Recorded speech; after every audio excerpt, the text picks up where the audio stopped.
Good afternoon, everybody. Big Mike back here once again, and welcome to Big Mike Talks. Our topic, AEW Revolution, which was a fantastically paced show, awesome wrestling, including a great hour-long main event. We'll get to that. But first, we are going to go over the undercard of this show. And that starts off with Ricky Starks versus Chris Jericho with the JAS banned from ringside. And boy, oh boy, this was a great build for the importance of Ricky Starks. Like, his character is great. He's a fantastic wrestler. And the competition he put on with Jericho was fantastic.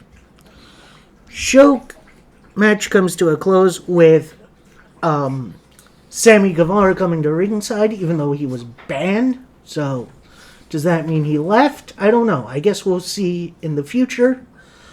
He then gets taken out by Action Andretti, Ricky Stark's ally against the JAS, and the first guy to beat Jericho in a while, actually. So, that I'm glad this involved him. I'm a bit surprised no Paul White showing up, considering he's not JAS, so that's where I figured this would be going. Then after a spear, a counter of the Judas Effect, and a Rochambeau, your winner, Ricky Starks. And again, this was a fantastic bout, and I can't wait to see what Ricky Starks has going on in the future. World title reign, maybe? Next up, we have the last burial match, aka a buried alive match, between Christian Cage and Jungle Boy Jack Perry.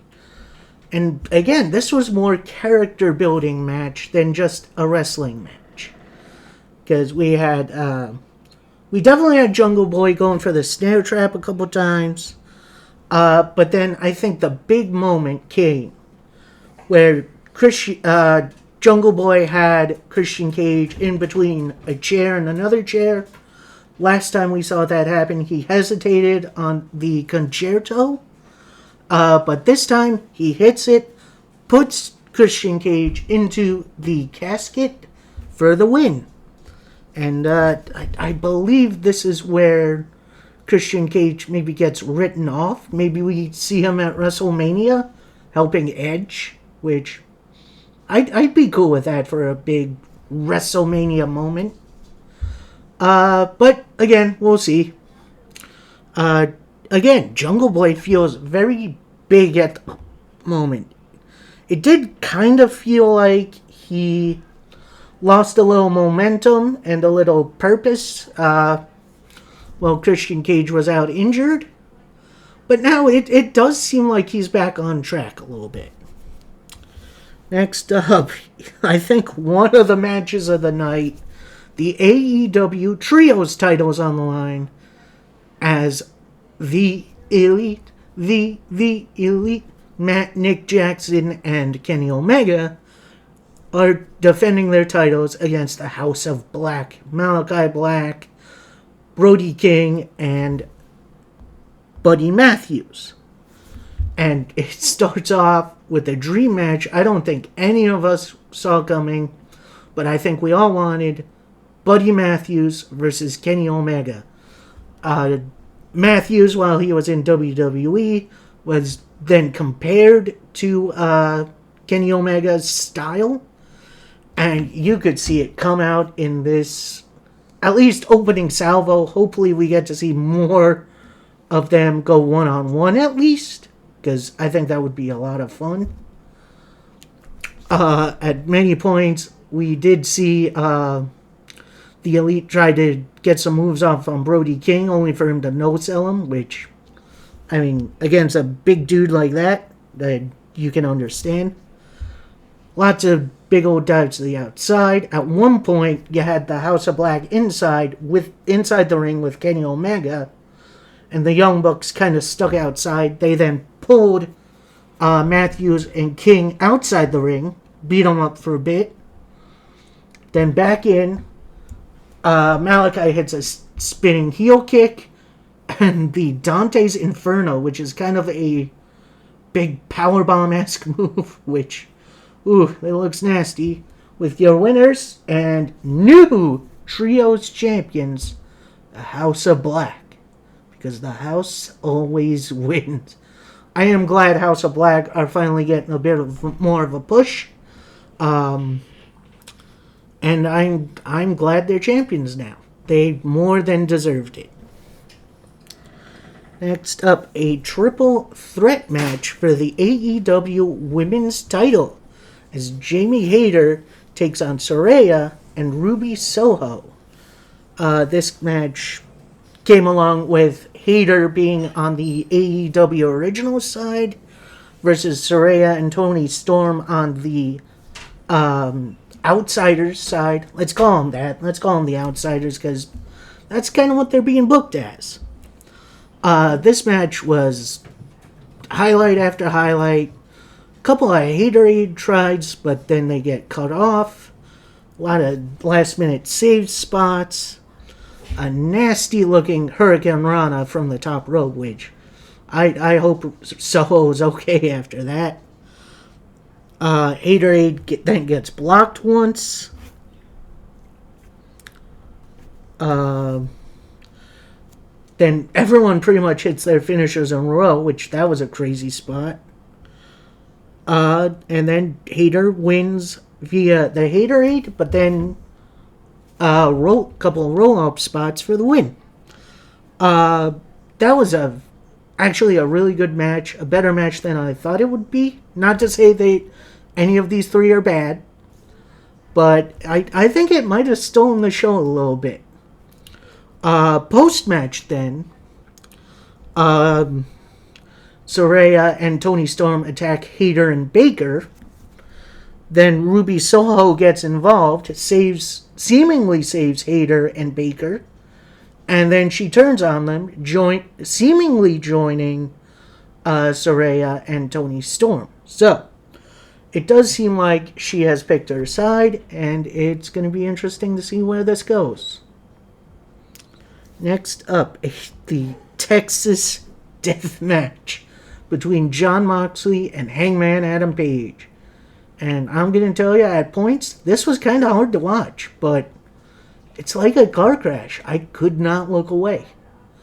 A lot of big move after big move, a lot of lariats, a lot of power moves through barbed wire covered boards, and a lot of barbed wire too. Actually, a lot of blood as well, which I know there's a lot of people who are kind of sick of seeing blood in AEW, but in this instance, I'm definitely okay with it because they're in a blood feud.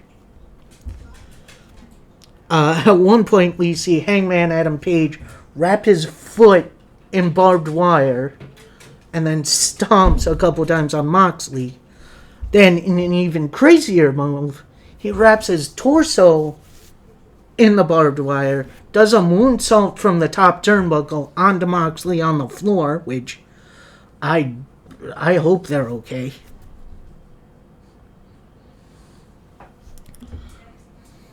Then we get to finish up the match. We get a clothesline to the outside, wrapped in a chain, then a big old buckshot lariat for the win. That was a fantastically brutal, awesome matchup, and I hope, against hope, that Moxley finally takes a breather. Like, he's pretty much done everything with Hangman for now. Maybe put him in the Trios division and have him and the Blackpool Combat Club challenge for the Trios titles. But yeah, overall, Moxley, please take some time off. I beg of you. Next up, we have the TNT title match. A bit of a hoss fight in this one, as Wardlow challenges Samoa Joe. And boy, oh boy, did they throw everything but the kitchen sink at each other. Joe trying for the Powerbomb Symphony, and Wardlow gets out of it, which that was crazy. Huge spinebuster clothesline combo, an F10 into a senton by Wardlow for only a 2.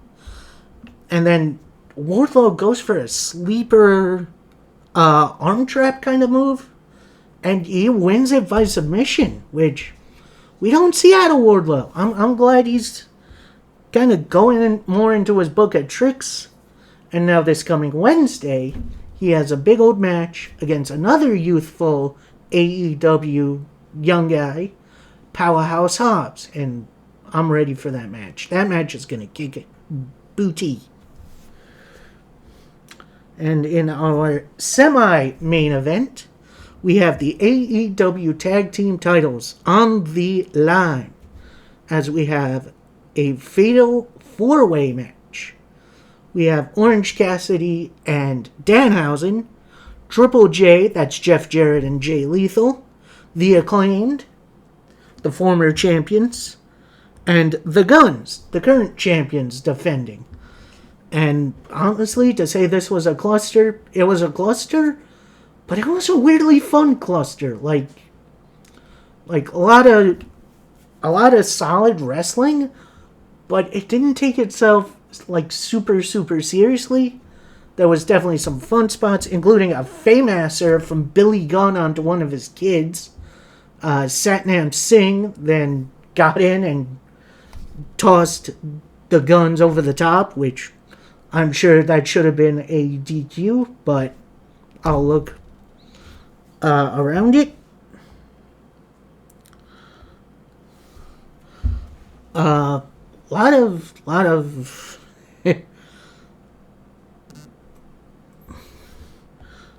near the end, we have Jeff Jarrett get his guitar. Looks like he's going to hit him. The ref takes it away. Danhausen somehow ends up with it. Misses, stroke, but then the Guns come in, clear house for the pin and the win, and steal another victory. I'm definitely okay with the Guns winning here. Their story is just kind of beginning, and I'm kind of excited for it.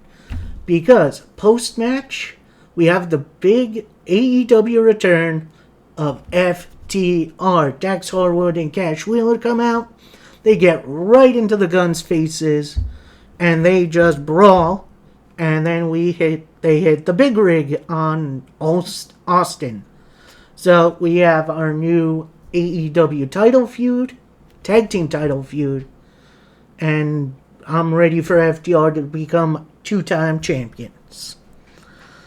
And finally, our main event of the evening, as MJF defends his AEW World title against Bryan Danielson in a 60-minute Iron Man match.